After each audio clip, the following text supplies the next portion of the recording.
Bismillahirrahmanirrahim. Assalamualaikum warahmatullahi wabarakatuh. Alhamdulillahilladzi alafa baina qulubina fasbahna bi ni'mati ikhwana. Asyhadu an la ilaha illallah wahdahu la syarikalah. Iyyahu na'budu wa iyyahu nasta'in. Wa asyhadu anna nabiyyana Muhammadan abduhu wa rasuluh. Allahumma salli wa sallim ala sayyidina Muhammadin wa ala alihi wa ashabihi alladhina amanu wa amilus salihati ila yaumil ma'ud.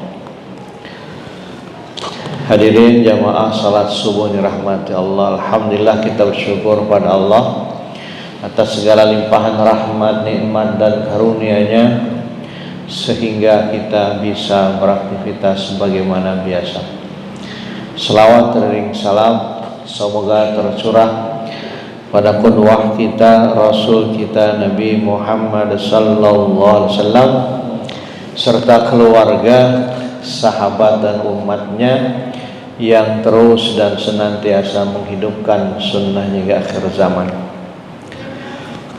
Bapak Ibu sekalian, Buya Hamka di dalam bukunya Tasawuf Modern menulis kisah tentang Iskandar Zulkarnain, pemimpin besar pada masanya yang diabadikan kisahnya di dalam Al-Quran. Orang Barat menyebutnya Alexander the Great. Dia punya sampai wilayah kekuasaannya 1/8 belahan dunia, sampai ke anak benua India. Satu hari setelah beliau memenangkan pertempuran, kembali pulang dengan kemenangan yang gilang gemilang, membawa ribuan pasukannya.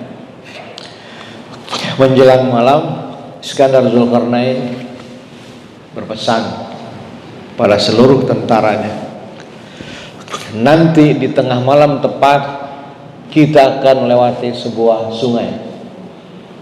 Sungainya nggak dalam, mungkin setengah meter gitu ya, bisa dilewati.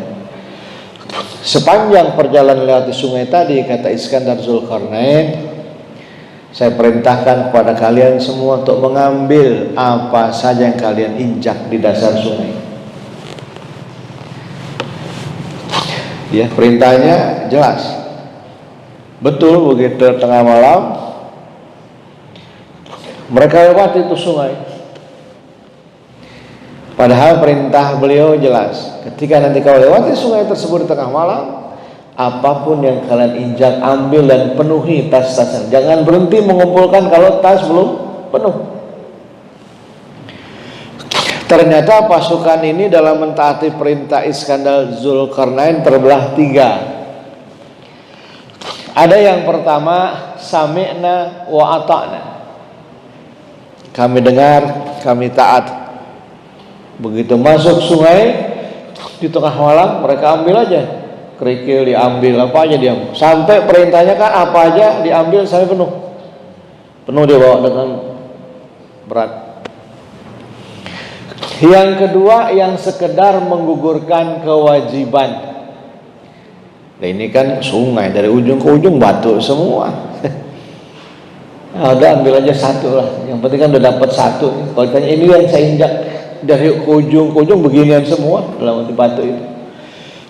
Bawa satu di tasnya. Yang ketiga, yang sami'na wa asoyna. Kami dengar tapi asoy, tidak taat, ngeyel. Udah habis perang capek-capek, bukan dikasih bonus, disuruh ngumpulin batu kali di sungai. Kurang kerjaan aja ini pemimpin besar. Kan perintahnya apa yang kalian injak. Kalau saya bilang saya nggak injak apa-apa, kan nggak ada kewajiban ngambil katanya. Nanti kalau ditanya udah bilang aja nggak injak apa-apa, jalan aja pede. Yang ketiga ini. Menjelang pagi keluar mereka dari sungai, istirahat duduk, matahari terbit.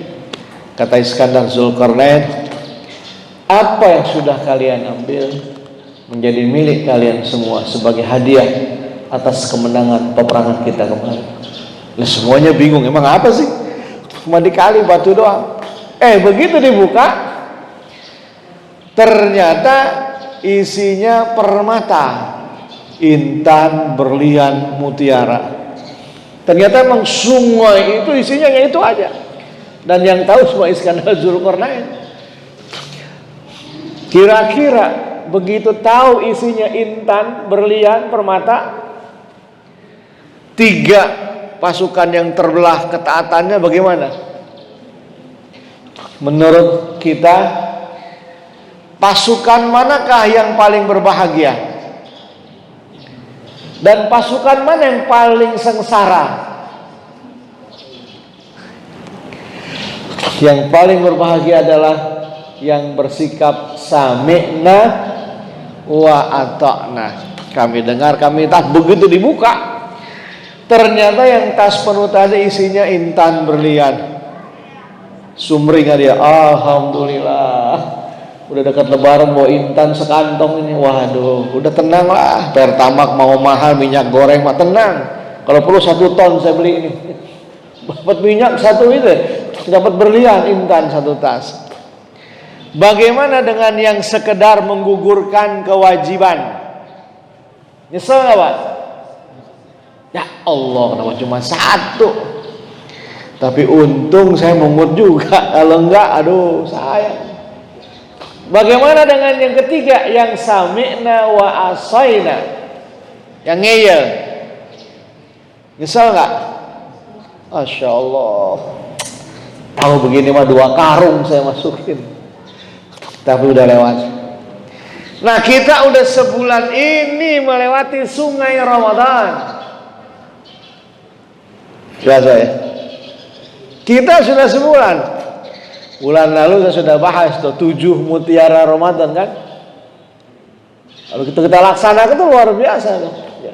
Mulai dari tilawah Quran, menjaga wudhu, istighfar, sholat duha, ya kan? Sholat berjamaah. Kita melewati itu sungai Ramadan. Banyak intan berlian yang kita lewati. Ada yang sekedar lewat nggak ngambil, rugi. Makanya kata Nabi, fa inna saqiya man hurrima fi rahmatullah. Maka sungguh sengsara orang yang berada di bulan Ramadan tapi dia tidak mendapatkan apa-apa. Kayak pasukan Iskandar Zulkarnain tadi, lewat-lewat aja, ya kan? Ada sekedar nyomot 1 aja kewajiban. Ada yang sami'na wa ata'na, semua fadilah Ramadan dia kerjakan, mulai dari tahajudnya, tilawah Qur'annya, tadarusnya, sedekahnya, ya, iktikafnya. Maka itu yang kata Nabi, lis-shaimi farhatani. Bagi orang yang berpuasa akan mendapatkan 2 kebahagiaan, 2 kesenangan. Farhatun indal futur, yang pertama kebahagiaan kesenangan menjelang berbuka. Dan nikmat ya. Sebulan ini minum teh panas rasanya nikmat Pak, ya kan? Coba udah mulai besok pagi tuh, ya, teh manis panasnya sama, tehnya sama, kadar gulanya sama. Kita besok pagi minum teh sebelum berangkat akan beda serasanya ketika kita minum teh hangat menjelang berbuka. Besok mungkin semua makan lezat numpuk di rumah kita, opor, semur, rendang. Tapi nikmatnya berbeda ketika kita makan menjelang berbuka. Walaupun barangkali yang kita buka makanan sederhana. Itu garansi dari Rasulullah. Farhatun indal futur wa farhatun indal liqa' rabbih.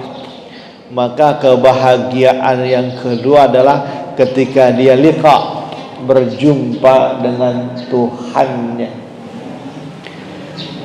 Ya, kapan? Inilah dia, dalam rangka kita meraih husnul khatimah. Karena memang perjalanan Ramadan hampir sama dengan perjalanan hidup kita manusia. 2 bulan lalu kita menunggu Ramadan, kita menanti. Ada yang pakai metode hisab, saudara kita dari Muhammadiyah, pemerintah dan yang pakai metode ru'yat. Akhirnya diputuskan Muhammadiyah hari Sabtu, pemerintah hari Minggunya. kita sambut dengan berbagai macam kegembiraan, dari tarawih, tabligh akbar, kajian, buka bersama, tajil on the road, macam-macam acara. Puncaknya nanti 17 Ramadan, ya kan? Bulan yang sempurna, Badar, masuk malam 20, 10 hari yang terakhir, 21, 22, 23, maka Ramadan menjadi sabit. Tanggal tua melengkung, ya kan? Dompet pada melengkung karena nggak ada isinya. Lalu tanggal muda tegak dompet kita kan, melengkung, sabit. Fisik kita juga begitu kan? Kalau udah sabit, tuh masih muda, kepala 3, kepala 4, luar biasa gagahnya. Akhirnya seperti hari ini, soal hari terakhir kita Ramadan, entahlah tahun depan masihkah Allah berikan kesempatan yang sama kepada kita buat berpuasa Ramadan. Tidak ada garansi. Dia pergi meninggalkan kita. Maka seperti Allah gambarkan dalam firman-Nya, kaifa takfuruna billahi wa kuntum amwatan fa ahyaakum tsumma yumitukum tsumma yuhyikum tsumma ilaihi turja'un. Bagaimana kalian bisa kufur, ingkar kepada Allah, wa kuntum amwatan, kalian asalnya amwat, di alam ruh. Allah titipkan di rahim ibu orang tua kita. Fa ahyakum, kami hidupkan alam dunia yang sekarang semua kita menikmatinya, merasakannya. Seperti Ramadan, akhirnya pergi makanya ujung Ramadan ditutup dengan i'tikaf 10 hari. Apa itu i'tikaf? Berdiam diri di masjid. Ya, kalau yang ikut cara Nabi, mulai hari 21 subuh baru pulang, subuh 29 sekarang Nabi. Jadi betul-betul Nabi 10 hari nggak kemana-mana. Makan disuplai sama istrinya, sampai nyisir aja Nabi nyosorkan kepala ke jendela Aisyah, nyisirin. Baju disiapkan, yang laundry istrinya Aisyah disuplai. Itu idealnya. Selama 10 hari Nabi meninggalkan i'tikaf. Ya, kita barangkali i'tikaf. Ya. Jadi kalau kita lihat juga kan kewajiban Ramadan 2 Hijriah. Nabi hijrah usia 53. Jadi Nabi umur 40, di Mekah dakwah 13 tahun. Usia 53 hijrah ke Madinah, 2 tahun kemudian perintah Ramadan. Jadi beliau berpuasa di usia 55, i'tikafnya itu. Jadi betapa ideal ajaran Islam kan? Nah biasanya kita kalau udah 55, anak udah jadi sarjana, betul kan? Model saya udah punya cucu 3 gitu. Anak udah sarjana, udah 3, udah settle ekonomi kan?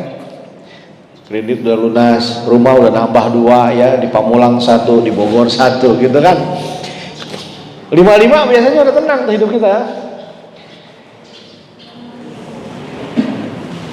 Jadi ngapain lagi kalau nggak mau ikhtiar buat kehidupan akhirat? Harusnya 55 itu seperti Nabi sudah fokus akhirat. Jangan lagi dong, dunia itu nanti menjelang kita kerja 25, 4 terus tuh. Nah 55 sudah fokus akhirat sudah.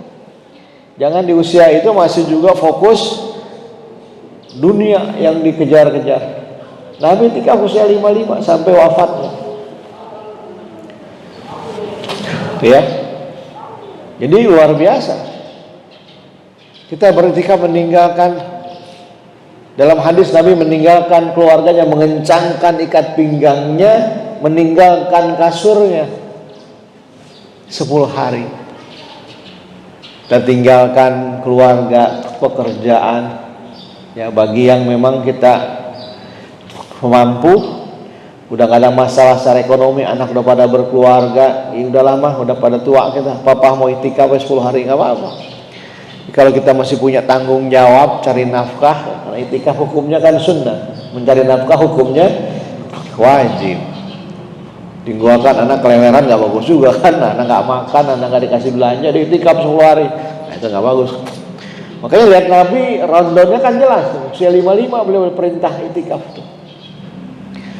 Beliau beritikaf, ya, tinggalkan. Itu melatih diri. Selama itikaf 10 hari akhir Ramadan kita tinggalkan anak, tinggalkan pekerjaan, tinggalkan aktivitas dunia, khusyuk ibadah muhasabah di masjid.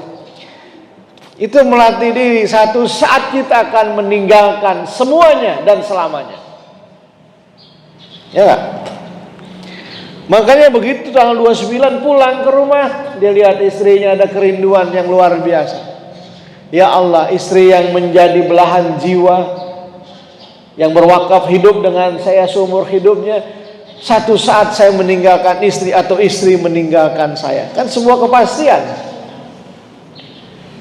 Anak yang menjadi permata hati, perekat rumah tangga, lihat anak-anak kita, foto-foto mereka yang lucu, kita harus berani mengatakan, ya Allah, anak yang menjadi perekat rumah tangga kami, satu saat saya meninggalkan anak atau anak meninggalkan saya. Pulang dengan mobil yang nyaman, yang kita pakai, yang jadi kebanggaan, yang tiap hari, tiap minggu kita poles, kita jaga kebersihannya. Ya Allah, satu saat saya meninggalkan kemewahan kendaraan saya atau saya meninggalkan kendaraan saya. Kembali beraktivitas di kantor, di meja kerja kita, tanda tangani semua proyek. Ya Allah, jabatan yang saya raih, satu saat saya meninggalkan jabatan atau jabatan meninggalkan saya. Makanya orang Islam harusnya nggak ada post power syndrome, biasa saja. Ada orang yang MPP kebingungan, mau ngapain dia, bingung dia. Ikut pelatihan ini, pelatihan itu, bingung. Padahal dari dia pensiun ke kuburan, apa selama dia kerja? Kan enggak. Yang ya kan, kalau 55 dia pensiun, dari 55 ke kuburannya masih 20 tahun lagi nggak kira-kira?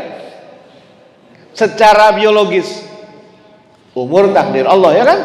Kalau dia mengabdi jadi pegawai 30 tahun, pensiun 55, bingung ngadapi masa pensiun tuh, mau ngapain? Ya kan? Dia nggak pernah bingung nanti ketika dia masuk kuburan. Padahal dari dia pensiun ke kuburannya tinggal berapa tahun secara logika? Nggak akan 30 tahun selama dia mengabdi kepada perusahaan. Kebingungan dia, luar biasa. Mau ngapain ya? Kerja apa ya? Aktivitas apa ya? Padahal dia lupa. Wa tarzuqu man tasya'u bighairi hisab. Rizki itu adalah tanggungannya Allah. Yang tidak ditanggung Allah, akhir hidup kita husnul khotimah atau su'ul khotimah. Kematian adalah sebuah kepastian. Yang tidak pasti bagaimana caranya kita mati. Ya. Jadi kematian adalah sebuah kepastian. Ada orang yang masih sama-sama sama kita gagas, seringkali dengar berita begitu kan? Innalillahi wa inna ilaihi raji'un. Sama nih Bapak, ya Allah tadi pagi mandi subuh sama saya, kan sudah begitu. Ya, dengar kabar pengumuman di masjid, di grup WA, meninggal ibu fulana. Tadi masih di pasar ngobrol, kayaknya nggak apa-apa. Seringkali begitu. Ya. Banyak kata Nabi, wa kafa bil mauti wa'idha. Jadikanlah kematian itu sebagai pelajaran, peringatan. Maka kalaupun kita dipanggil Allah, harapan kita seperti yang Allah firmankan adalah kematian yang indah, yang Allah seru dengan seruan yang paling indah. Ya ayyatuhan nafsul mutmainnah, irji'i ila rabbiki radiyatan mardiyah, fadkhuli fi ibadi wadkhuli jannati. Wahai jiwa yang tenang, kembalilah pulang kepada Rabbmu, pada Tuhanmu dengan ridho lagi puas. Masuklah ke dalam golongan hambaku dan masuklah ke dalam surgaku. Ya. Makanya Ramadan yang bulan kemarin ya, awal Ramadan sudah bahas itu. Karena kita akan dikirim Allah, diminta nanti ke surganya, ya maka kita diminta dari sekarang bahasa dan budaya surga. Itulah Quran. Kalau minggu ini kita sia-siakan berarti kita kurang berkenan untuk masuk surga. Sebulan ini dilatih kita dengan budaya dan bahasa penghuni surga. Baca Quran, ibadah, tilawah, itulah rutinitas seorang penghuni surga yang luar biasa. Nah, kita ingin dipanggil dengan seruan yang paling indah ya. Maka yang pertama jamaah sekalian adalah dengan senantiasa menjaga ibadah mahdhah. Surah Az-Zariyat ayat 56, wa ma khalaqtul jinna wal insa illa liya'budun. Tidaklah kami ciptakan bangsa jin dan manusia melainkan hanya untuk beribadah. Ibadah adalah habit kita, habitat kita. Kita punya nilai kalau ada di habitnya. Harimau mengaum di hutan akan menakutkan seluruh makhluk. Harimau mengaum di kandang sirkus jadi tontonan. Ketika harimau mengaum di hutan, itu menakutkan seluruh penghuni hutan karena dia mengaum di habitatnya.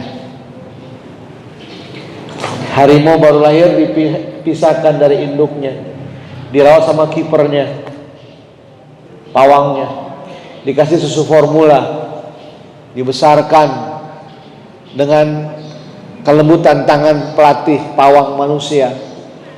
Begitu gede dia kayak kucing Anggora perilakunya, gak ada wibawanya lagi. Gede lagi dilatih jadi pemain sirkus tuh harimau ya. 11 harimau di taman sirkus dengan satu pawang dipermainkan, suruh muter-muter, guling-guling, lompat sana, padahal taringnya masih ada, kukunya masih tajam. Kenapa? Habitnya dilepaskan dari habitnya sehingga izahnya hilang. Paham Pak ya? Masih sama harimau, masih mengaum yang sama, masih punya taring, kuku tajam, tapi izahnya gak ada. Nah Ramadan Allah ingin mengembalikan habit kita agar kita menjadi kuntum khair ummah, kalian sebaik-baiknya umat, ukhrijat linnas ta'muruna bil ma'ruf, diorbitkan kepada manusia. Tugasnya bukan tugas yang main-main. Gen kita ini gen pemenang sebetulnya. Umat Islam itu gen pemenang, bukan pecundang. Coba lihat, kuntum khair ummatin, kalian umat terbaik. Terbaik kan yang menang. Petinju terbaik jadi juara dunia, klub terbaik juara dunia. Jadi seorang muslim dia punya DNA pemenang, bukan pecundang. Kuntum khair ummah, kalian sebaik-baiknya umat. Yang tugasnya sebagai umat yang terbaik tidak ringan. Ta'muruna bil ma'ruf wa tanhauna 'anil munkar, memerintahkan kepada yang ma'ruf, mencegah kepada yang munkar. Nah, kalau kita nggak punya kapasitas, maka berat mengemban amal ini. Maka Ramadan ibarat aki dicas tuh kapasitas kita ya. Maka dihidupkan agar kelak ketika kita meninggalkan dunia ini dalam keadaan beribadah kepada Allah ya. Bulan lalu saya sudah bahas bagaimana sholat berjamaah dihidupkan ya di masjid kita ini, supaya kembali ruh kita kembali punya izzah. Maka yang pertama menjaga ibadah mahdhah. Begitu pentingnya sampai Nabi menjelang wafatnya berwasiat soal ibadah mahdhah ini. Usikum bis shalah. Itu wasiat Nabi menjelang wafatnya. Usikum bis shalah, saya berwasiat kepada kalian semua untuk menjaga salat. Bahkan bukan hanya Rasulullah, para nabi sebelumnya juga wasiatnya begitu. Menjelang kematiannya dia berwasiat kepada anak keturunannya, ma ta'buduna mim ba'di, apa nanti yang kalian sembah kalau aku sudah mati. Itu wasiat para nabi. Maka seyogianya lah ini juga menjadi wasiat kita kepada anak menantu kita nih. Momen besok nih pada kumpul nih, soan ke rumah kita. Kita udah menjadi aki, udah jadi nenek, begitu kumpul sempatkan wasiat. Jangan hanya menjelang wafat. Ya, ini aki berpesan untuk kakek, ya, atau mbah, apa bahasa kita masing-masing daerah beda-beda panggilan, atau eyang. Berwasiat supaya kalian semua jangan meninggalkan sholat, karena wasiat ini juga aset akhirat kita, Pak. Wasiat menjaga sholat itu aset akhirat kita. Saya nangis baca berita, ya, kisah akhir hidup mantan presiden kita B.J. Habibie. Ada yang baca nggak, Pak? Udah rame ya. Dibilang di akhir hidupnya beliau kesepian. Anak yang dia sekolahkan keluar negeri dengan berbagai keringat ternyata tidak bisa menolong dia, nggak bisa berbuat apa-apa. Bahkan dia sendirian ya. Hanya dengan sopir, tinggal anaknya di luar negeri semua. Jadi ngelongso di akhir tuanya bilang. Kenapa? Di sana dulu kurang memberikan pemahaman agama kepada anak-anaknya. Itu tulisan Pak Habibie. Udah banyak mungkin disebar di medsos ya. Bagaimana kegalauan beliau menjelang wafatnya sendirian, yang dia butuhkan doa dan bantuan dari semua anak sibuk luar negeri semua. Jadi betapa luar biasa. Maka ini menjadi wasiat kita semua. Salat, dan dia yang pertama kali nanti dihisab Allah. Awwalu ma yuhasabil abdu yaumal qiyamah salat. Perkara yang pertama yang dihisab pada hari kiamat adalah salat. Ibu yang punya anak gadis usia nikah, cari mantu yang rajin salat. Karena lagi dirame-ramekan, digembar-gemborkan demi sebuah toleransi, bahkan di blow up beritanya kawin antar agama, sehingga itulah perkawinan yang ideal menurut Indonesia. Nauzubillah, ya kan? Yang penting kami berbahagia, karena nikah itu urusan cinta. Ya nggak bisa, nikah itu urusan syariat. Ya, dan rame mulai dikaburkan ajaran Islam. Hati-hati. Nggak apa-apa calon mantu kita gantengnya kayak Dude Herlino, duitnya banyak kayak Sandiaga Uno, yang penting sholatnya jelas. Ya, sudah mulai itu dihidup-hidupkan tuh. Jangan lagi kita terlalu semua agama sama. Ya, harus berpegang teguh yang jelas. Calon menantu kita tegas. Ya, tahadus bini, saya punya 2 mantu, anak saya 4 perempuan semua. Ketika ada orang ta'aruf yang saya tanya, nggak saya tanya berapa gajinya, siapa bapaknya, berapa warisannya. Yang saya tanya, kamu pernah ninggalin sholat nggak sebelum ini? Jadi yang aku pernah, mau janji nggak berikutnya nggak akan ninggalin sholat. Yang kedua, menjaga anak saya untuk menjaga sholatnya. Itu yang paling penting. Kita kadang-kadang yang urusannya Allah kita pikirin, yang urusan kita abaikan. Urusan Allah kan rezeki, ya kan? Oh, masih honorer apa pegawai tetap? Waduh, gak nyambung nih. Gimana mau jamin anak saya kalau masih outsourcing? Seolah-olah hidup itu akan nyaman kalau udah pegawai tetap, ya kan? Gak ada garansi hidup. Itu kan cuma cara wasilah cari rezeki. Padahal rezeki itu urusan Allah. Jadi urusan kita, kalau mantu kita yang ganteng, yang cantik, yang kaya, nggak pernah sholat, itu jadi urusan kita. Mantu kita yang dokter, yang insinyur, yang doktor, nggak pernah sholat kalau ke rumah kita, itu jadi urusan kita. Persoalan mereka belum kerja, gajinya kecil, masih outsourcing, itu urusan Allah. Nahnu narzuqukum wa iyyakum, kami yang memberikan kalian rezeki dan anak-anakmu. Kita kadang-kadang salah kaprah nih. Yang urusan Allah kita pikirin habis, sehingga anak kita nggak ketemu jodoh, takut. Wah, si A nggak sah, si B masih honor, bingung. Akhirnya sampai kian nggak kawin dia udah. Karena yang urusannya Allah jadi urusan kita, ya kan? Yang urusan kita abaikan. Banyak gitu, kasihan anak udah cocok, kenapa? Aduh, saya malu karena bapak saya orangnya seleranya tinggi banget, ya kan? Kalau nggak gajinya sekian juta kan terima jadi mantu. Oh, kalau belum ini belum itu urusan Allah. Betapa banyak orang yang dulu orang biasa sekarang kaya raya kan? Coba yang nyangka sekarang si Sule jadi miliuner. Dulunya tukang cangcimen di bandara, di terminal kan, ikut lomba lawak, menang, masuk nominasi, kontrak film mana-mana, jadi miliarder sekarang. Ya, pendidikan pas-pasan, tampang pas, tapi rezekinya kan luar biasa. Yang menjadi urusan kita kalau menantu kita, anak kita, ya pada nggak sholat, apalagi di depan mata kita, naudzubillah. Ya, itu akan menjadi pertanggungjawaban kita di hadapan Allah. Sebagai ayah, sebagai mertua, ngapain aja mantu anda itu dibiarkan nggak pernah sholat? Ngapain aja mantu anda nggak pernah beribadah?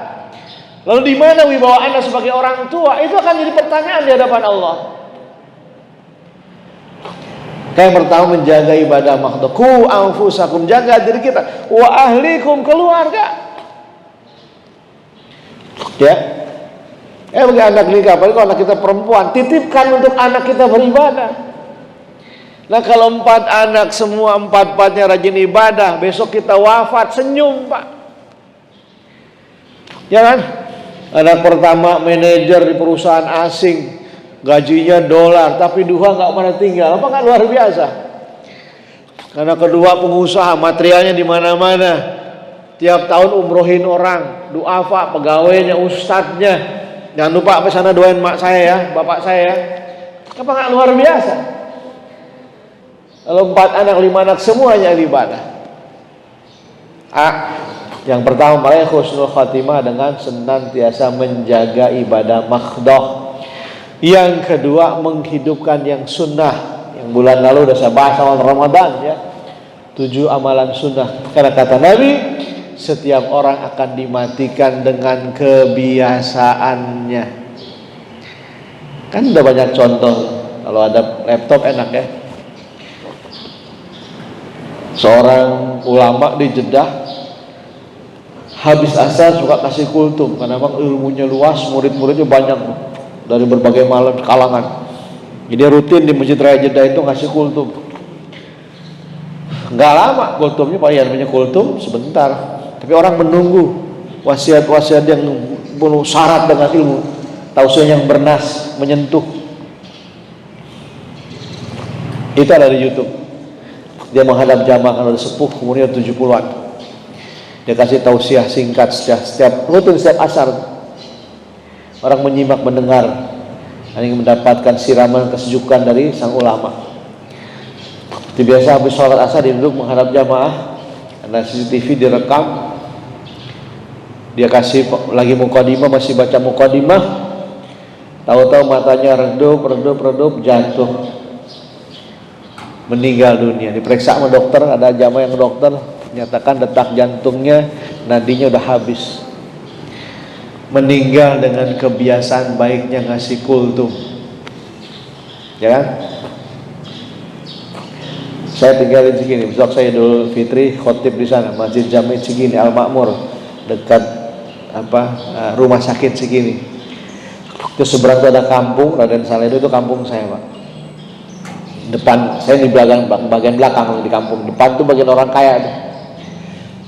Di antara kita ada seorang ya pengusaha Kalimantan. Dia pengusaha permata dari Banjarmasin tuh. Rumahnya besar dekat masjid. Tiap tahun kalau mau puasa suka bagi zakat tuh. Kalau kita ke kampung-kampung orang kumpul tuh bagi. Namanya Haji Asnawi, yang baik disebut nggak apa-apa ya. Itu sama si SD Pak, kan betul ya. Nah, orang dermawan, dia orang yang soleh. Istrinya meninggal, duluan. Dia udah sepuh, dia udah gak terpikir nikah lagi, mau konsen ibadah. Dia tinggal bersama anak perempuannya, anak bungsunya yang masih gadis.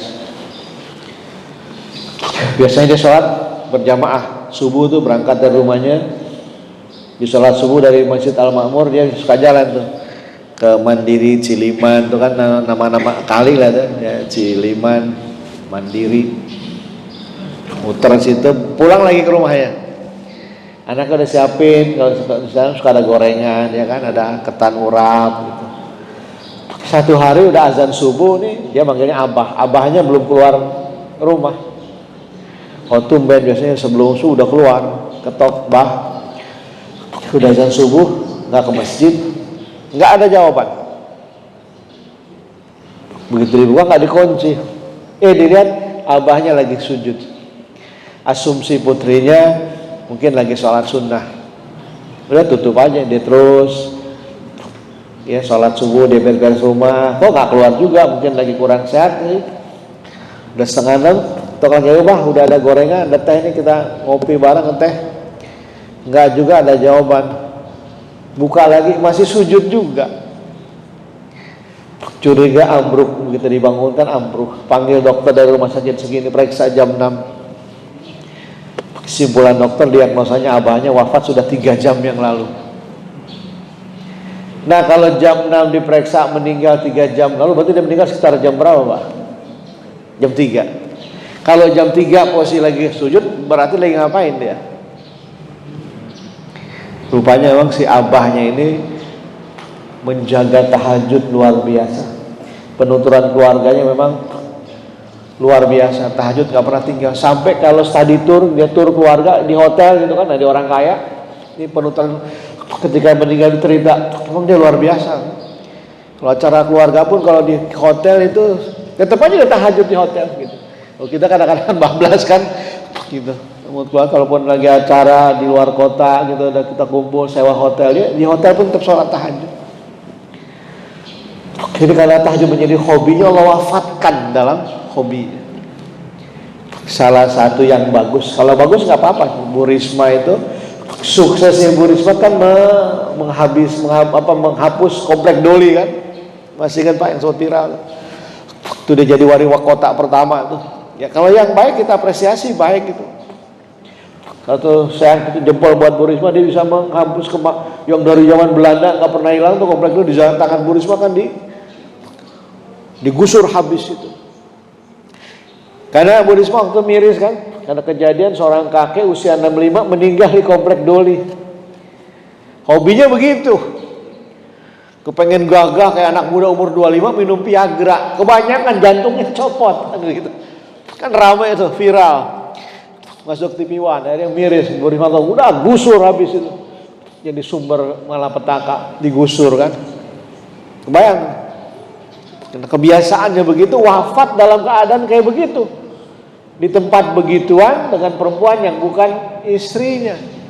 Kebayang gak bagaimana pengurus masjid ngurus orang begini matinya, imam sholatnya? Kebayang gak bagaimana istrinya, anaknya, menantunya ngurus orang tua yang meninggal begini modelnya? Karena hobinya begitu, mati dalam keadaan begitu. Nauzubillah. Hanya sebulan ini dihidupkan kita, dicelup oleh Allah supaya kebiasaan sunnah menjadi gaya hidup kita, agar Allah panggil dalam keadaan kita sedang beribadah. Dan yang terakhir jamaah sekalian adalah dengan senantiasa kita bermunajat, meminta agar akhir hidup kita Allah jadikan husnul khatimah, ya. Seperti doa Nabi Yusuf alaihissalam, ya. Di dalam surah Yusuf ayat 101, wa tawaffani musliman walhiqni bis salihin. Ya Allah, wa tawaffani musliman, wafatkanlah aku dalam keadaan Islam, walhiqni bis salihin, dan gabungkanlah, masukkan aku ke dalam hamba-hambamu yang saleh. Ya. Jadi dengan senantiasa menjaga yang sunnah tadi, kita berdoa kepada Allah, dan yang terakhir senantiasa bermuhasabah, mengevaluasi diri. Maka 10 hari terakhir ini menjadi bahan kita bermuhasabah. Ya. Apakah nanti kita ashabul yamin atau ashabul shimal? Kematian adalah sebuah kepastian, yang tidak pasti bagaimana kita menjalani kematian kita. Nah, mudah-mudahan dengan pelajaran Ramadan ini jamaah sekalian, kita menjadi orang-orang menggapai akhir hidup kita min husnil khatimah. Barangkali ini saja sebagai akhir kajian kita selama bersama-sama jamaah. Saya bukan ustaz, bukan guru, kebetulan diminta mengisi, bapak jadi pendengar, ya kan. Soal kebaikan kemuliaan masing-masing kita punya nilai sendiri, ya kan. Siapa tahu yang lebih baik ibadah kita, kemuliaan kita. Ada ibadah yang kita rahasiakan yang orang tidak tahu. Karenanya kita tidak boleh berburuk sangka kepada saudara kita. Mudah-mudahan sekali lagi, kalau ada kesilapan dalam materi, sikap yang tidak pantas, itulah kelemahan, kesilapan saya pribadi. Kalau hal yang baik semata-mata bimbingan dari Allah Subhanahu wa taala. Mudah-mudahan sekali lagi semoga Allah menerima puasa kita, amin, tahajud kita, tarawih kita, seluruh ibadah kita, dan semoga kita termasuk tahun ini yang mendapatkan Lailatul Qadar. Lebih kurang saya mohon maaf. Assalamualaikum warahmatullahi wabarakatuh. Seperti biasa, ketika kita bersembahkan untuk beberapa waktu untuk beberapa pertanyaan.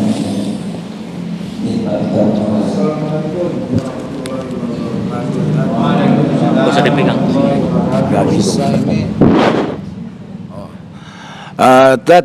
Bagaimana hukumnya jika orang Islam tidak bermazhab dalam beragama, Tat? Satu, Tat. Yang kedua, bagaimana hukumnya jika di hari Jumat khotib sudah di mimbar, dan haruskah kita menjalankan 2 rakaat tahiyatul masjid atau qobliyah? Haruskah atau tidak, Tat? Karena setahu saya selama ini kita setelah khotib naik mimbar, kita harus duduk mendengarkan sebagian besar. Tapi pada saat dulu Rasul sudah naik mimbar, ada jamaah yang telat disuruh berdiri, suruh melakukan 2 rakaat. Saya mau minta penjelasan mengenai itu, Tat. Terus ketiga, Tat, yang haruskah sholat di kodok, Tat? Yang pada zaman jahiliyah dulu kita nggak sholat itu, karena sebagian ulama bilang harus di kodok, harus di kodok.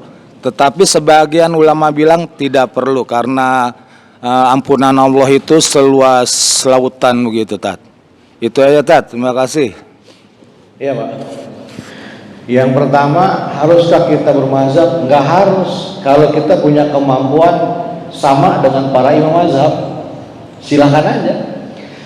Bapak punya kemampuan bahasa Arab yang fasih, ilmu nahwu shorof kita luar biasa, mantik kita, punya tafsir. Jujur saja, jangankan soal bermazhab, Quran saja kita butuh bantuan ulama, gitu. Ya kan? Quran itu juga jasanya para ulama. Kita baca terjemah sekarang, itu bagaimana kita nggak mau bermazhab? Saya nggak perlu imam mazhab. Ya silakan. Kalau kita memang punya kaliber, kualitas, kemampuan, kapasitas seperti Imam Syafi'i. Gitu, yang 9 tahun dah hafal Quran, 12 tahun udah jadi mutawi. Mutawi itu ulama yang berhak mengeluarkan fatwa di Mekah. Nggak apa-apa. Nah, kalau kita belum mampu, nanti akhirnya khawatirnya ibadah kita sesat dan menyesatkan. Dan itu banyak terjadi dulu di Malang. Nggak perlu bermaksud seorang ulama, bukan ulama, seorang mantan petinju ya, ingat ya, yang taubat kemudian bikin majelis at-taubah di Malang, yang keluarkan fatwa sholat tidak perlu pakai bahasa Arab karena menurut tafsiran dia itu katanya yang penting faham, dengan alasan dia mengambil ayat ya, wala taqrabus shalah wa antum sukara. Jangan kalian sholat kalau dalam keadaan mabuk, hatta ta'lamu ma taqulun, sehingga kamu mengerti apa yang kamu ucapkan. Oh, inti sholat itu mengerti, supaya mengerti pakai bahasa sendiri. Jadilah versi dia di pesantrennya sholat pakai bahasa Jawa, kan jadi ngaco gitu. Nah ini jadi standar. Jadi banyak silakan kita tidak bermazhab kalau memang kita punya kapasitas keilmuan kita sama dengan Imam Syafi'i, silakan. Kalau tidak, baik kita mengikut mereka yang sudah jelas punya, dan mereka juga nggak sembarangan menjadi imam mazhab. Imam Syafi'i itu sebelum ngaji kepada gurunya Imam Malik, ya, baca sejarah dia ngaji itu, begitu ngaji nggak langsung diterima. Kata Imam Malik, apa yang sudah engkau miliki? Mau ngaji ke saya modalnya apa? Kata Imam Syafi'i, alhamdulillah saya sudah menghafal kitab Al-Muwatta. Kitab Al-Muwatta karangan Imam Malik yang berisi lebih dari 5.000 hadis. Lah bagaimana, kita kan nggak perlu bermazhab. Jadi Imam Syafi'i mau ngaji dengan gurunya Imam Malik, ditanya dulu, nggak main modal kosong. Udah punya modal apa ngaji sama saya? Kata Imam Malik, alhamdulillah Tuan Guru, saya sudah hafal kitabmu Al-Muwatta. Kitab Al-Muwatta saja berisi lebih dari 5.000 hadis. Kayak apa kemampuan Imam Syafi'i? Ada aneh orang sekarang nggak perlu merendahkan siapa Imam. Lah kita hafal hadis aja bolak-balik kagak hafal-hafal. Ini penting. Jadi dia bukan nggak sembarangan menjadi imam mazhab itu. Jadi buat kita silakan Anda nggak bermazhab, itu hak kita. Kalau kita merasa punya kapasitas seperti kan begitu. Sama, kita nggak perlu ke dokter kalau kita punya kemampuan seperti dokter, kan begitu. Oh, saya udah ngerti kesehatan begini. Kalau kita nggak punya, butuh orang yang membimbing kita supaya sehat, datang ke dokter. Dok saja, oh iya jalanin sehingga kita menjadi sembuh, ya. Nah, kira-kira kita wasilah ibadah supaya jangan kita sesat dan menyesatkan. Inilah pentingnya para ulama mazhab. Jangankan ulama, Quran saja kita dibimbing. Quran aslinya nggak begini. Ulama beristihad 200 tahun setelah itu baru disusun Quran. Berikutnya baru dibuat tafsir. Tafsir saja luar biasa, ya kan? Ada tafsir macam-macam versinya. Nah, itu juga jasanya ulama. Bagaimana? Oh, kita langsung ke Quran. Quran mana yang kita pakai? Itu Qurannya ulama. Ya, tafsir Jalain, Ibnu Katsir, Al-Maraghi, semua adalah hasil ijtihad para ulama. Jadi bagaimana kita bisa mau menghilangkan peranan ulama gitu. Ya kan? Jadi penting karena mereka janji Nabi, al ulama warasatul anbiya. Ulama itu pewarisnya para nabi. Apa yang diwarisi? Ilmu dan akhlak, ya kan? Bahkan kita disuruh untuk mencari guru, ya, mursyid, supaya ibadah kita jangan melenceng dari Rasulullah. Jadi jangan pakai ibadah nanti kesimpulan sendiri seperti yang digambarkan oleh seorang ulama. Akhirnya kita dalam beragama kalau nggak pakai mazhab seperti 3 orang buta yang dari lahir buta disuruh mendeskripsikan, mendefinisikan gajah. Yang pertama merambat-rambat pegang kakinya gajah. Yang kedua pegang kupingnya gajah. Yang ketiga pegang telinganya gajah. Disuruh simpulin. Menurut kamu gajah itu seperti apa sih definisinya? Kata yang pertama, gajah itu kayak batang pohon kelapa, gede, bulat, keras. Yang kedua, gajah itu kayak kipas, tipis, lembut. Orang buta ketiga, gajah itu kayak oh gajah itu kayak ular, panjang, besar, lembut. Salah nggak? Nggak salah. Yang dideskripsikan bagian dari gajah, bukan gajah secara utuh. Nah, kira-kira begitu. Kalau kita beragama nggak bermazhab, jangan-jangan definisi tentang ibadah itu salah, tidak syamil, nggak sempurna. Itulah perlu kita bimbingan para ulama, kita berpegang kepada imam-imam mazhab supaya nggak salah dalam kita melaksanakan ibadah. Coba ya. Yang kedua, apalagi tadi? Salat. Sunnah, ya, itu sunnah Pak, bukan harus. Kayak sunnah itu definisinya dikerjakan berpahala. Nah, ini banyak salah kaprah. Kita banyak menerjemahkan sunnah dikerjakan berpahala, ditinggalkan tidak apa-apa, sehingga sebagian kita merasa tidak apa-apa kalau nggak mengerjakan yang sunnah. Harusnya definisi sunnah dikerjakan berpahala, ditinggalkan rugi. Sholat duha sunnah 2 rakaat, dikerjakan berpahala, ditinggalkan rugi. Cuma 2 rakaat. Oh, kita main medsos saja bisa 2 jam. 2 rakaat sunnah paling 5 menit rugi. Tahiyat masjid sunnah dikerjakan berpahala, ditinggalkan rugi. Udah di masjid nggak sholat, kan gitu, ya kan? Udah di masjid. Itu bagian adab kita menghormati masjid, sholat sunnah. Termasuk makanya itu hadisnya sahih. Kita ada sahabat datang, Nabi bilang suruh anda sholat tahiyat masjid sebagai bentuk penghormatan kepada masjid. Ini rumah Allah. Jangankan rumah Allah, kita diundang istananya ada protokolernya kan? Nggak sembarangan tuh. Coba bawa diundang ke istana negara. Ada protokolernya kan, datang setengah jam sebelum acara, pakaian rapi, sepatu pentopel kan begitu. Istana negara aja ada ritualnya, masa rumah Allah tidak ada penghargaan kita? Makanya harusnya kita muliakan. Ya, ada adabnya, berwudu, doa, Allahumma gfirli dzunubi waftahli abwaaba rahmatik. Cuma kadang-kadang pas Jumat tersalah doa, begitu sholat Jumat doanya bismika Allahumma ahya wa bismika amut. Sehingga begitu masuk masjid ngantuk bawaannya karena salah baca doa dia. Ya kan, itu banyak. Sehingga cari-cari tiang nyender ngantuk. Bangun-bangun udah komat. Jadi itu penting jaga adab. Sampai Nabi mengatakan ketika peristiwa ada sahabat di sana Nabi sholat bagaimana pentingnya kita menghormati masjid. Itu sholat sunnah dan sholat yang lain qobliyah, ba'diyah, itu bagian dari kesempurnaan ibadah kita. Menjaga yang sunnah itu bagian dari kesempurnaan ibadah kita kepada Allah. Kemudian apa lagi yang ketiga, Pak? Ya. Itu kan sebagian besar itu ulama itu mengatakan bahwa kita waktu pidana itu kita harus duduk. Adakah dalilnya itu? Oh Pak, nggak jelas suaranya. Kalau udah naik mimbar, sebagian ulama mengatakan bahwa waktu pidana kita harus duduk. Itu ada dalilnya?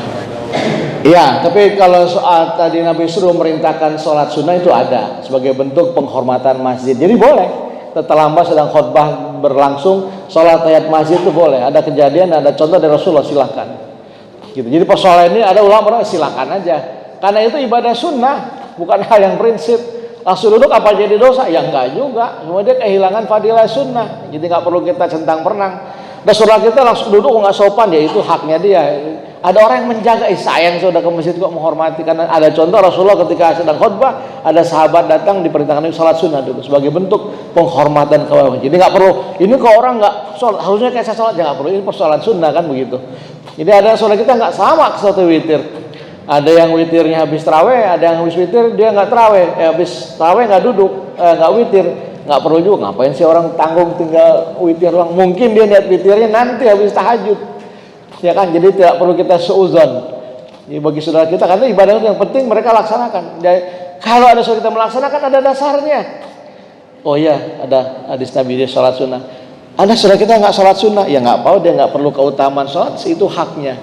Masing-masing kita di sunnah Nabi meraih keutamaan, itu yang paling utama. Jadi nggak perlu kita centang perenang soal ini yang sholat tidak sholat gitu kan, apalagi ini hal yang sunnah. Ya sama tadi ya. Soal itikaf, kalau saya bilang itikaf idealnya memang 10 hari. Pak boleh nggak itikaf? Kalau kenapa tidak, silakan. Karena kaedahnya jika tidak bisa melaksanakan semua, jangan meninggalkan semuanya. Saya kalau siang saya masih kerja Pak di kantor ya kan, dia wajib. Kalau ya udah nggak apa-apa, siang kerja, malam ada di masjid. Atau saya mau itikaf security, sip-sipan boleh, malam genap ada di rumah, kerja kantor, malam ganjil di masjid, nggak jadi masalah. Yang penting tidak meninggalkan keutamaan 10 malam terakhir. Idealnya memang kita adalah 10 hari tidak meninggalkan masjid, itu idealnya. Tapi kan tidak semua kita sama. Yang masing-masing kita punya tanggung jawab yang berbeda. Jadi seperti nggak perlu kita, wah ini orang apaan Allah berhitungan malam ganjil, malam genap ya. Masing-masing orang punya, dan kita nggak perlu juga seuzon, karena jangan aneh juga nanti orang yang kelihatannya biasa saja kok wafatnya luar biasa. Pertama mungkin dia punya amalan yang dirahasiakan yang kita tidak pernah tahu. Boleh jadi dia punya amalan yang dirahasiakan yang manusia nggak tahu. Contoh yang saya cerita itu, justru kita tahu Pak Haji Asnawi itu ahli tahajud. Ketika wafat, Allah tunjukkan dengan dia wafat dengan cara tahajud. Akhirnya terbuka kebaikan dia kan. Oh iya kata teman, ngomong dia ahli tahajud. Yang dia mungkin merahasiakan. Dan dia nggak pernah nanti dikasih tahu ya saya ini ahli tahajud, enggak. Ya. Atau ada amalan-amalan yang keikhlasan yang kita tidak pernah tahu. Makanya kita nggak boleh namanya suuzon dan ghil di antara kita. Kita disuruh mengedepankan husnuzon, baik sangka, ya kan? Itu Pak. Iya Ibu. Assalamualaikum warahmatullahi wabarakatuh. Assalamualaikum. Yang saya mau nanya Pak Ustadz, Ya. ada doa itu, doa ukasa. Itu katanya itu kalau kita baca itu kita tanpa hisap langsung masuk surga. Itu apa benar itu Pak Ustadz? Saya diulang biar. Oh, benar. Assalamualaikum warahmatullahi wabarakatuh.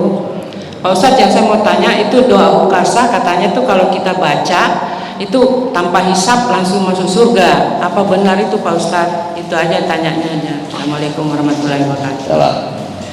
Ya Bu, doa ukasa ya. Mungkin Pak ini masih ada? Qada sholat ya, Ibu ya. Qada sholat itu memang ada karena kita hutang kepada Allah. Saya lebih cenderung membayar karena itu sholat itu nggak bisa digantikan. Jadi kalau kita berapa tahun dulu pernah nikah sholat, ya udah kita qada, habis zuhur sholat lagi zuhur qadaan, karena itu hutang. Yang harus kan kewajiban. Makanya ada sholat adaan, sholat yang ditunaikan sekarang, ada qadaan tertinggal. Ya, tertinggal entah lupa atau sengaja, tetap kalau saya berpendapat qadaan terus kita bayar berapa hutang kita, karena kita nggak pernah tahu persoalan nanti Allah menerima taubat kita soal lain. Nah, itu kita punya hutang, kewajiban yang harus tunaikan Allah setiap hari. Jadi nggak apa-apa kita bayar lagi setelah sholat zuhur, kita sholat lagi zuhur niat qadaan. Makanya ada jamaah saya yang cerdik Pak, dia banyak duit, dia umroh, dia umroh niat qada tuh. Saya dulu masa lalu saya sekolah meninggalin sholat demi bis, sekarang alhamdulillah kasih rezeki saya nutup ke depan. Jadi dia tiap di sana bayar kodok, kan dilipat gandakan tuh kan. Ini mudah-mudahan kodok saya bayar masa lalu saya niatnya. Jadi luar biasa, dia hampir tiap tahun itu 2-3 kali umroh gitu kan. Nah, tiap kali di sana dia niat kodok tuh, ya kan dilipat gandakan, nggak apa-apa dia duitnya. Kan alhamdulillah daripada punya duit ke tempat-tempat yang enggak. Jadi tetap kita membayar, itu hutang kita kepada Allah. Ya. Berapa kita nggak tahu, berapa tahun masih muda kita, ya sudah kita tutupi dengan kodok itu. Mudah-mudahan Allah menerima kodok kita, menerima taubat kita kepada Allah. Gitu. Ibu soal doa ukasah ya, itu kan tulisan ulama ya. Ya itu. Jadi saya tidak berani mengatakan atau mengiyakan. Jadi memang itu adalah pendapatnya ulama soal doa ukasah itu Bu ya. Tapi isi doanya baik. Soal jaminan itu wallahu a'lam bishawab. Itu Bu ya. Yang ada hadis tadi seperti Sayyidul Istighfar ya. Siapa mendawamkan Sayyidul Istighfar yang Allah mantarabi sampai selesai, dia dawam pagi dan sore 3 kali, ba'da subuh asar 3 kali. Ketika dia wafat di siang hari sudah tercatat min ahlil jannah. Ketika dia baca di sore hari, meninggal di baca di sore, wafat di malam hari, tercatat sudah min ahlil jannah. Itu ada tentang Sayyidul Istighfar ya. Kalau daun kasah wallahu a'lam bishawab. Coba ya. Cukup? Udah, cukup. Kita muhasabah ya. Dengan sekalian, paling bagian ini yang menjadi beberapa pertanyaan hanya untuk memulai kita. Namun untuk seorang habis mengira-ngira dengan memimpin doa penutup. Mari jamaah sekalian kita berdoa kepada Allah Subhanahu wa taala. Ini di hari yang baik, di suasana yang baik Ramadan, di penghujung Ramadan, di tempat yang baik masjid, dihadiri orang-orang yang baik yang sedang melaksanakan perintah Allah, memuliakan rumah Allah. Semoga Allah mengijabah doa kita di akhir Ramadan ini. Kita akan baca istighfar nanti 3 kali. Dalam istighfar kita hadirkan nikmat dan karunia Allah kepada kita selama ini yang begitu luar biasa, sampai Allah menyindir kita berkali-kali dalam firman-Nya, fabi ayyi ala'i rabbikuma tukadziban, dan nikmat Tuhanmu yang mana lagi yang kau dustakan. Mari kita mengingat-ingat kealfaan, kesilafan kita kepada Allah yang selama ini barangkali kita mengabaikan perintahnya, meninggalkan larangannya demi kehidupan dunia kita. Dalam istighfar kita hadirkan wajah dan bunda kita yang ikhlas melahirkan kita. Mari pandang wajah teduh mereka, yang tangan lembutnya membersihkan kotoran kita, yang keluasan hatinya menerima kenakalan kita, lidahnya tidak pernah putus untuk sukses dan bahagia kita. Ayahanda kita yang berkurang, yang rela berkurang mengurangi kesenangannya demi nafkah kita, yang terpaksa menekan harga dirinya demi sekolah kita. Hadirkan wajah pasangan kita, mereka sudah mewakafkan hidupnya buat kita dalam suka dan duka. Mereka ikhlas meninggalkan orang tuanya demi mendampingi kita, yang terkadang kita menyia-nyiakan amanah orang tua mereka kepada kita, yang terkadang kita bersikap kasar kepada mereka, yang terkadang kita mengabaikan tanggung jawab kita kepada mereka, yang kelak menjadi tuntutan di hadapan Allah. Hadirkan wajah putra putri kita yang mereka butuh tangan lembut kita orang tuanya, yang mereka butuh bimbingan kita ayahnya, yang terkadang kita bersikap kasar dan terkadang mereka tidak mengerti mereka mengapa harus dimarahi orang tuanya, yang terkadang kita alfa menghalalkan berbagai cara menafkahi mereka. Astaghfirullahaladzim, astaghfirullahaladzim, astaghfirullahaladzim, wa atubu ilaih min kulli zanbil azim, wa la hawla wa la quwwata illa billahil aliyyil azim. Bismillahirrahmanirrahim. Alhamdulillahi rabbil alamin, hamdan naimin, hamdan syakirin, hamdan yuafi ni'amahu wa yukafihu mazidah. Ya Rabbana lakal hamdu wa lakal syukru kama yanbaghi li jalali wajhikal karim wa li azimi sultanik.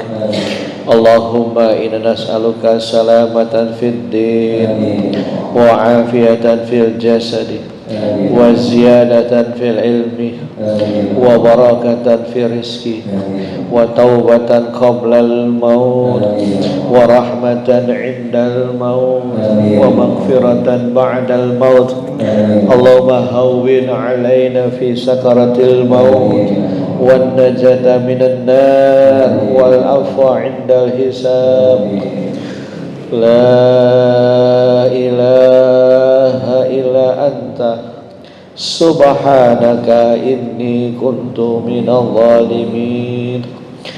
La ilaha illa anta subhanaka inni kuntu minadh dhalimin. La ilaha illa anta subhanaka inni kuntu minadh dhalimin. Ya Allah, begitu banyak nikmat dan karunia Kau berikan kepada kami. Nikmat hidup, nikmat rezeki, nikmat berkeluarga, terlebih lagi nikmat iman dan Islam. Jangan Kau angkat, jangan Kau cabut segala nikmat dan karunia yang ada pada kami. Jikalau kami lupa dan khilaf